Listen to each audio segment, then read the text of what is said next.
Hello, my name is Sean Fountain, master's student from Pacific Lutheran University. My project took place on the intensive care unit and progressive care unit of Multicare Health System's Good Samaritan Hospital in Puyallup, Washington. The title of my quality improvement project was Improving Oral Care as a Non-Ventilator Hospital-Acquired Pneumonia Reduction Strategy. The topic of my QI project was suggested by my preceptor, Leisha Myers, the director of the ICU and PCU.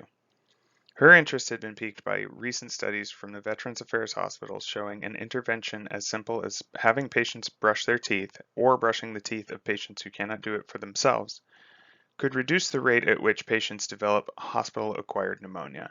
The idea behind improving rates of oral care, which include toothbrushing, is that the mouth and teeth, specifically dental plaque, can serve as a reservoir for opportunistic pathogens, which are then microaspirated by the patient.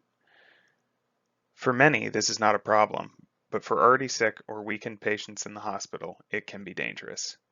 There has been a lot of research into the topic of ventilator-associated pneumonia, and most hospitals now have a protocol that addresses mouth care for patients while they are intubated. A far smaller number have a protocol that would address patients that are not intubated. This surprised me.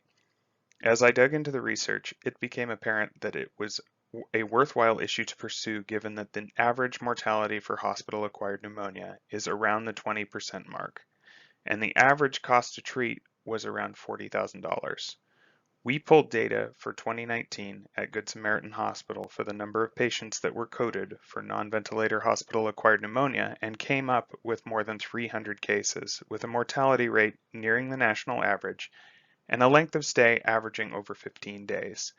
This reinforced for me the need to encourage patients to brush their teeth, a task that can get lost under a sea of medications and other procedures. Some things that I would like the viewer to take away from this are: number one, that very basic patient care can make a huge difference when it comes to infection control. There is evidence that the rate of pneumonia can be cut in half when toothbrushing or other oral care is given to patients. Number two, not all patients require the same level of care.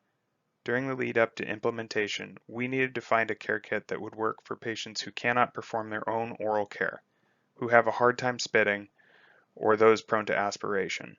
We found such a care kit that is both disposable, for infection control purposes, and comes with suction to prevent aspiration during cleaning. No such kit was present at Good Samaritan Hospital prior to purchase.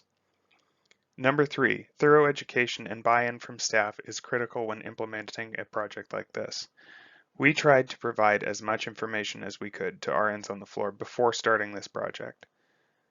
My wish for this project was implementing it during my preceptorship, but due to delays related to COVID-19 and a long process of approval and product sourcing, implementation was scheduled for August 1st, 2020. I would like to thank my preceptor, Leisha Myers, for all her help with this project. I would also like to thank the unit managers and assistant managers of the ICU and PCU for their input and assistance. I would also thank Metrics and Quality Outcomes for support with statistics and Infection Prevention for their general support. Thank you also to Dr. Schwenk for her support during my clinical experience. I could not have done this without any of you.